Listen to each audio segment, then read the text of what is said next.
Witam wszystkich bardzo serdecznie. Zapraszam na kolejny wywiad. W dniu dzisiejszym moim gościem będzie Iwona. Iwona jest artystką, jest muzykiem, jest też wokalistką i gitarzystką. Jest to kolejna osoba o wielkim sercu. Bardzo polecam jej zespół, jej utwory muzyczne, ich covery, ale o tym powie sama Iwona. Ja chciałem tylko dodać, że miałem okazję być na takim koncercie od niej i jej zespołu i muszę Wam powiedzieć, że pomimo, że jest bardzo drobna, to ma niesamowicie potężny głos, więc pamiętajmy, aby nie oceniać książki po okładce. A teraz serdecznie zapraszam na pierwszą część wywiadu z Iwoną. Cześć kochani, witam Was bardzo serdecznie. Ja nazywam się Iwona Piękoś-Lorenz. Na ten moment jestem wokalistką w zespole 2K i zostałam poproszona o udzielenie takiego krótkiego wywiadu, jak to u mnie w życiu potoczyły się sprawy muzyczne, od czego się zaczęło, jak w ogóle to wszystko wyglądało, kiedy był pierwszy zespół i jak to teraz wygląda z 2K-em. Także postaram się na te wszystkie pytania odpowiedzieć. Zacznę od tego, że wszystko tak naprawdę zaczęło się około 10 lat temu, gdy stwierdziłam, że chcę grać na gitarze.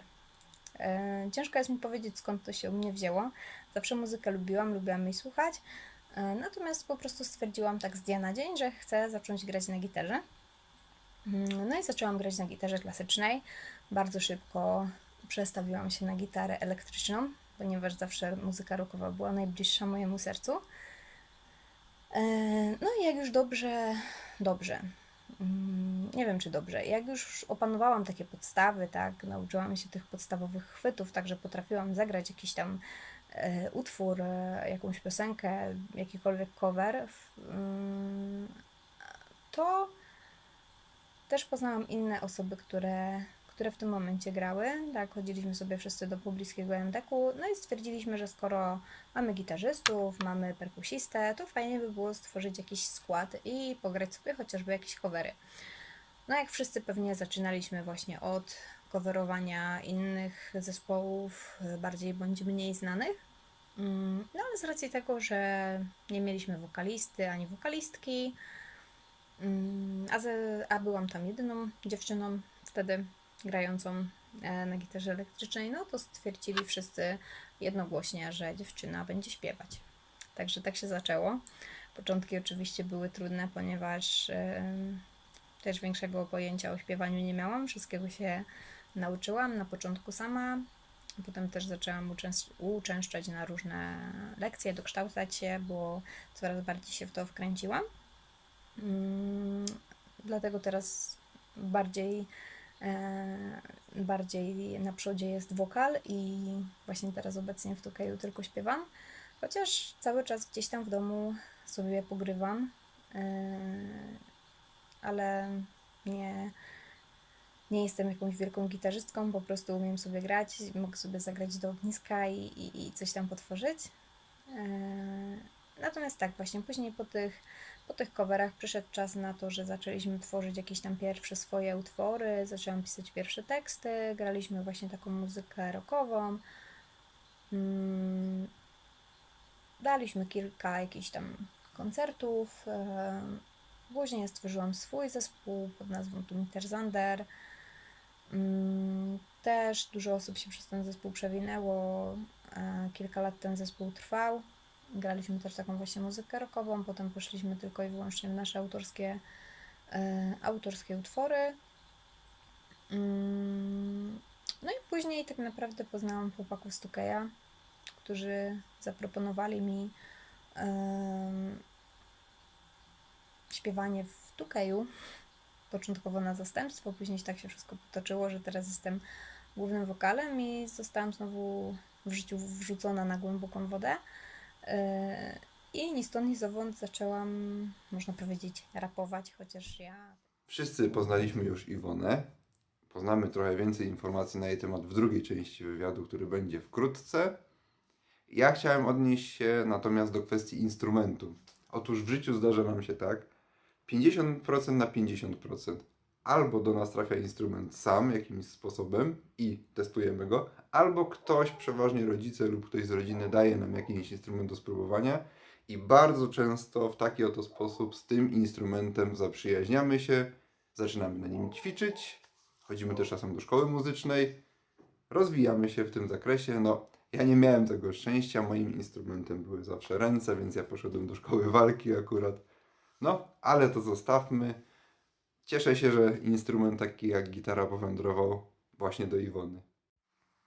W momencie, gdy staniemy się jednością z danym instrumentem, to znaczy jesteśmy już tak dobrzy, że potrafimy w tej materii się wykazać, bardzo często zaczynamy się rozwijać, jeżeli dalej pracujemy.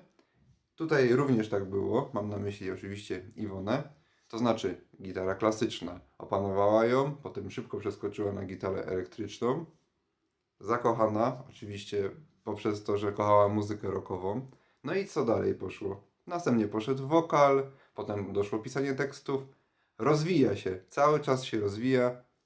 Piękna sprawa, każdy z nas się rozwija. Gdy dążymy do perfekcji w czymś, odnajdujemy nowe ścieżki.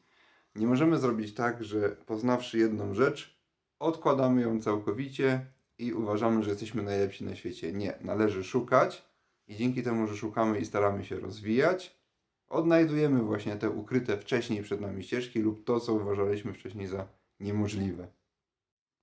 Kolejną ciekawą rzeczą, którą warto poruszyć, jest miejsce spotkań ludzi o tych samych zainteresowaniach. W przypadku Iwony był to Miejski Dom Kultury, taki obiekt w każdym mieście, który zrzesza osoby z tą kulturą zaprzyjaźnione. Bardzo warto udać się do takiego miejsca. Jeżeli mamy jakieś zainteresowanie, jakieś hobby, coś co lubimy robić i jest okazja, by do takiego miejsca się udać, czy jest to Miejski Dom Kultury, czy jest to szkoła, jakiś kurs, zajęcia, idźmy tam, zobaczmy jak to wygląda, nie bójmy się, nikt nie powie nam nic złego. Nie jest grzechem móc coś zobaczyć. Po to jest to, dlatego jest to otwarte, by każdy mógł tam wejść i to spróbować zrobić, więc idźmy, bo nie wiadomo jakie koleje losu nas czekają, gdy już tam trafimy. Na zakończenie części pierwszej chciałem tylko powiedzieć, gdy trafimy do takiego miejsca, gdzie jest pełno osób, które podziela te zainteresowanie, które mamy my lub bardzo podobne, rozmawiajmy z tymi osobami, nie bójmy się kogoś zapytać, przedstawić się, pokazać co potrafimy. Nie wiem czy wiecie, ale właśnie w taki sposób muzyczny zespół Queen powstał. Freddie Mercury poszedł do takiej oto miejscówki, spotkał tam całą bandę, która nie miała akurat wokalisty, porozmawiali ze sobą, zagrali 2 kawałki i powstała legenda, więc i ty możesz być legendą, tylko nie bój się wyjść. Naprawdę bardzo warto. A więc do zobaczenia w następnej części, gdzie dokończymy nasz wywiad z Iwoną. Cześć.